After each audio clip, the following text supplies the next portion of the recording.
अब हम इसका कनेक्शन किस तरह से करना है उसके बारे में जानेंगे। तो यहाँ पे देखिए ये हमारा थर्मोस्टेट है, जो कि थर्मोस्टेट हमने अंदर डाल दिया है। थर्मोस्टेट के जो सेंसर होते हैं आगे के, वो हमने इसका अंदर डाल दिया है।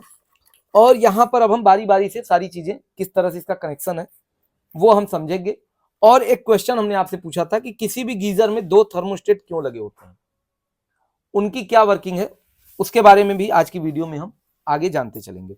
यहाँ देखिए ये हमारा मेन सप्लाई का लाइट आ रहा है। एक आती है बॉडी अर्थ, जो कि हमने यहाँ पे कस दिया है, बॉडी अर्थ हमारा कस गया है। अब ये हमारा है एक लाइट और एक न्यूट्रल। लाइट और न्यूट्रल हमारा कहाँ जाएगा, सबसे पहले यहाँ देखिए एक ये थर्मोस्टेट लगा हुआ है। लाइट और न्यूट्रल दोनों हमारे यहाँ पे चले जाएंगे, यहाँ पे हमारे चले गए।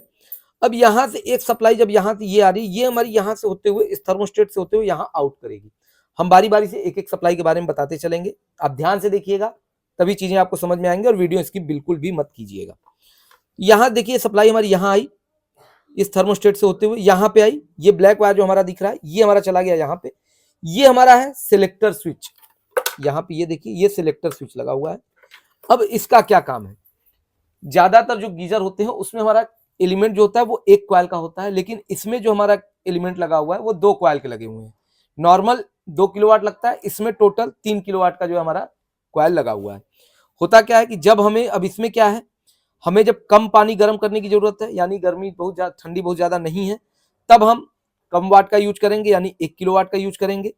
जब थोड़ी सी गर्मी हमारी और चाहिए, यानी ठंडी और ज्यादा बढ़ जाएगी, तब हमें क्या होगा, हमें 2 किलोवाट, हो सकता है ज्यादा पानी गर्म करने की जरूरत पड़ जाए, तब 2 किलोवाट यूज करेंगे। और जब बहुत ज्यादा ठंडी पड़े और बहुत जल्दी हमें पानी गर्म करने की जरूरत है, तब हम 3 किलोवाट यानी पूरे के पूरे कॉइल को हम यूज करने की जरूरत पड़ जाए। इसके लिए यहाँ पर ये सिलेक्टर स्विच दिया हुआ है। अब यहाँ देखिए ये ऑफ है, जब हम ऑफ पोजीशन पे रखेंगे तब हमारा गीजर बंद रहेगा। इसको जब हम ऑफ इको पे कर रहे हैं, इको का मतलब हो गया कि अब हमारा जो कॉइल जो गर्म होगा वो 1 किलोवाट वाला यानी छोटा वाला कॉइल हमारा चालू होगा, और उससे हमारा 1 किलोवाट ही बिजली कंज्यूम करेगा, और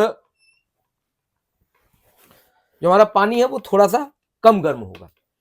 थोड़ी सी ठंडी और बढ़ी तो हम इसको अब स्मार्ट पे कर देंगे। अब स्मार्ट पे करने से क्या होगा कि हमारा जो 1 किलोवाट का कॉइल था वो हमारा बंद हो जाएगा, और फिर 2 किलोवाट का जो कॉइल है वो हमारा चालू हो जाएगा। तो उससे क्या होगा, थोड़ा सा पानी और जल्दी गर्म होगा, बिजली थोड़ा सा ज्यादा लेगा लेकिन पानी हमारा जल्दी गर्म होगा। अब उसके बाद हमारा एक आ गया टर्बो। टर्बो का मतलब क्या हो गया कि अब हमारा जो पहला कॉइल 1 किलोवाट का था वो भी चालू रहेगा, और स्मार्ट यानी जो दूसरे नंबर का कॉइल है 2 किलोवाट का वो भी हमारा चालू रहेगा, यानी दोनों मिलाकर के हमारे 3 किलोवाट जो है टोटल हमारे कॉइल चालू रहेंगे, तो पानी और जल्दी गर्म होगा। तो इस तरह से इसमें सेटिंग है, इसीलिए ये स्मार्ट एक सिलेक्टर स्विच लगा हुआ है। तो हम थे यहाँ पर, हमने आपको सिलेक्टर स्विच के बारे में बता दिया। अब यहाँ पर देखिए ये सप्लाई हमारी यहाँ से इस पे आई, यहाँ से ये होते हुए सिलेक्टर स्विच पे गई, और सिलेक्टर स्विच से यहाँ से आउट हो गई। ये देख रहे हैं ब्लैक लगा हुआ है, यहाँ पे भी ब्लैक लगा हुआ है, यानी यहाँ से यहाँ ये सीधे सीधे आउट हो गई। ये आउट होकर के यहाँ देखिए ये 2 वायर हमारे एक ही में शॉर्ट हुए हैं। ये वायर को आप ध्यान मत दीजिए, ये हमारी एलईडी के लिए लगा हुआ है। एलईडी यहाँ पीसीबी से कनेक्ट होकर के जा रही है, तो उसको आप इग्नोर अभी कर दीजिए।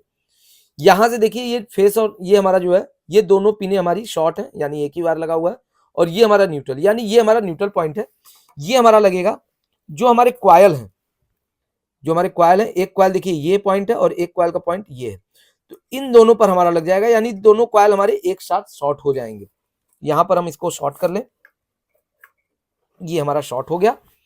अब एक सप्लाई हमारी कंप्लीट हो गई, जो कि हमारी यहां से रेड वाली वायर के साथ और यहां से ऐसे होते हुए आ रही थी। दूसरी हमारी सप्लाई है, ये हमारी है, ये हमारी ब्लैक वायर से, यहां से भी ये देखिए इसी थर्मोस्टेट पे लगा हुआ है, और यहां से ये यहां पर आई। यहां से अगर आप ध्यान से देखेंगे तो यहीं पे ये शॉर्ट कर दिया गया है, यानी इस थर्मोस्टेट को इस थर्मोस्टेट से कनेक्ट कर दिया गया है, और यहां से ये सप्लाई कहां जा रही है, यहां से फिर इस पे आउट होगी। और ये थर्मोस्टेट हमारा क्या है, ये हमारा रेगुलेटर स्विच है, ये रेगुलेटर का काम करता है, हमें कितना टेम्परेचर सेट करना है उसका काम ये वाला थर्मोस्टेट कर रहा है। तो अब हम 75 पे करें, 60 पे करें, जितने पर भी करेंगे उतना टेम्परेचर आने के बाद ये हमारी सप्लाई बंद कर देगा। तो यहां से हमारी सप्लाई यहां आई। अब यहां से देखिए ये वायर हमारा जो रेड कलर का जा रहा है वो कहां जा रहा है, वो भी हमारा जा रहा है सिलेक्टर स्विच पे ही जा रहा है। अब सिलेक्टर स्विच क्या कर रहा है, यहां से सप्लाई यहां आ गई। अब यहां सप्लाई जब हमारी सेलेक्टर स्विच पे, ये हमारी देखिए 2 पिने आउट की हुई हैं, ये 2 पिने हमारी आउट हो गई हैं। अब हमारा कौन सा किसके लिए है, एक हमारा होगा 2 किलोवाट के लिए और एक होगा हमारा 1 किलोवाट के लिए। तो इन दोनों कॉइलों पर हम सीधे सीधे इसको लगा देंगे। ये हमारा लग गया।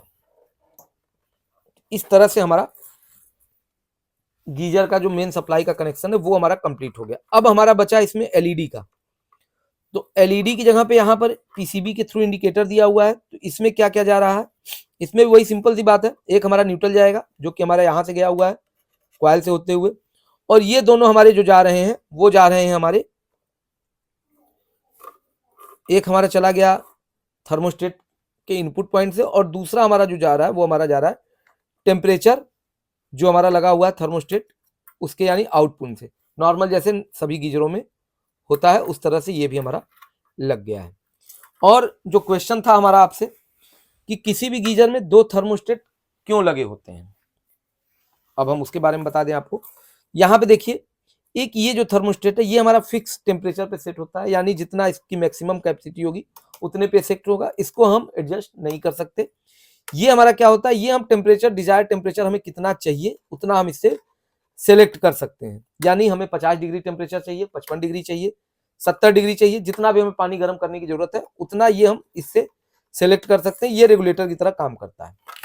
होता क्या है, कभी कभी ये हमारा खराब हो जाता है, ये जो पिंक वाला आप देख रहे हैं जो रेगुलेटर थर्मोस्टेट लगा हुआ है ये हमारा खराब हो जाता है। तो ये खराब होने पर क्या होता है, ये ओपन नहीं होता, ये शॉर्ट हो जाता है, यानी सप्लाई यहां से यहां कंटिन्यू जानी शुरू हो जाएगी, बंद होगा ही नहीं। पानी कितना भी गर्म हो जाए ये कट करेगा ही नहीं।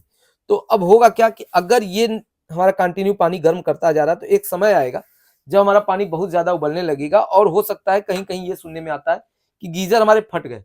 उसका फटने का सबसे बड़ा कारण यही होता है, ये हमारा कट नहीं किया और कट न करने की वजह से पानी ओवरहीट हुआ, और ओवरहीट होने की वजह से या तो गीजर फट जाते हैं या तो हमारा एलिमेंट ओवरहीट होकर के खराब हो जाता है। तो उसकी प्रोटेक्शन के लिए ये थर्मोस्टेट लगा होता है। इसको हम ओवरहीट प्रोटेक्शन भी कह सकते हैं। ये ओवरहीट होने पर ये क्या करेगा, जैसे हमने इसकी मैक्सिमम कैपेसिटी है 75 डिग्री, अब ये 85 डिग्री पर ये सेट होगा। जैसे ही 85 डिग्री के ऊपर पानी का टेम्परेचर होगा ये सप्लाई आगे जाने बंद कर देगा, चाहे ये खराब हो चाहे सही हो। अगर 85 डिग्री के ऊपर टेम्परेचर गया तो ये सप्लाई को आगे नहीं भेजेगा, ये पूरी तरह से कट कर देगा। और इसके अंदर एक स्विच लगी होती है, जब तक हम उस स्विच को पुश करके ऊपर नहीं करेंगे तब तक ये दोबारा ऑन नहीं होगा। तो ये मेन हमारा प्रोटेक्शन के लिए लगा हुआ है, और ये हमारा रेगुलेटर है जितना हम टेम्परेचर इसमें सेट कर सकते हैं। उम्मीद है आपको चीजें समझ में आ गई होंगी और आपने वीडियो पूरी देखी होगी, वीडियो को स्किप नहीं किया होगा। अगर आपने स्किप किया होगा तो चीजें हो सकता है आपको नहीं समझ में आएंगी। तो यहाँ पर ये चीजें इसी तरह से वर्क करती हैं। अब हम इसको पूरा का पूरा कंप्लीट करेंगे और इसमें कितने एम्पियर ले रहा है उसके बारे में अब हम जानेंगे। ये हमारा प्रॉपर तरीके से काम कर रहा है कि नहीं कर रहा, हम एम्पियर से पता कर लेंगे। इसको हमने ऑफ पोजीशन पे किया, और एम्पियर के लिए हम जब चेक करेंगे तो जो हमारा न्यूट्रल का जो सप्लाई आ रही है जो कि हमारी दोनों पे जा रही थी उसी से हम चेक कर लेंगे। यहाँ पे हमने इसको लगा लिया। अब हम एम्पियर चेक करें कि ये कितना एम्पियर ये ले रहा है। तो अभी तो ऑफ है, तो यहाँ पे देखिए लाइट हमारी जल गई, पावर कट हो गया, चालू हो गई। अब हम इसको ऑन करके देखें कि ये हमारा कितना एम्पियर पहले पॉइंट पे ले रहा है। ये देखिए 8 एम्पियर, दूसरे पर गए 6 एम्पियर और तीसरे पर 13 एम्पियर के आसपास ले रहा है। यानी अभी जो हमारा कनेक्शन है वो हमारा उल्टा है, क्योंकि पहले तो हमारा 8 एम्पियर ले रहा था और दूसरे पर हमारा 6 एम्पियर ले रहा था, जबकि इसको लेना चाहिए पहले पे 6 एम्पियर, दूसरे पे 8 और तीसरे पे 13-14 एम्पियर जो भी इसका मैक्सिमम है। तो वो यहां से बस पलट देना है हमें। ये जो हमारी सप्लाई है ये बस हमको यहां से इसको इधर कर दिए और इसको इधर कर दिए। अब फिर से हम चेक कर लें। ये देखिए अभी बंद पोजीशन पे है। ये देखिए कितना गया, लगभग 4.5 एम्पियर।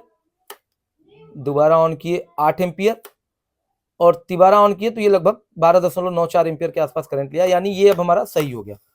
और एक बात का और ध्यान दीजिएगा कि जब भी आप इसे चेक कर रहे हो तो अगर बिना पानी के चेक कर रहे हैं तो ज्यादा देर तक मत चेक करें, नहीं तो कॉइल हमारा खराब हो सकता है। ये केवल कुछ सेकंड आप बस चालू करके आप चेक कर लें कि कितना एम्पियर ले रहा है, तो ये आपका सेफ रहेगा। ज़्यादा देर आप करेंगे तो कॉइल हमारा खराब हो जाएगा।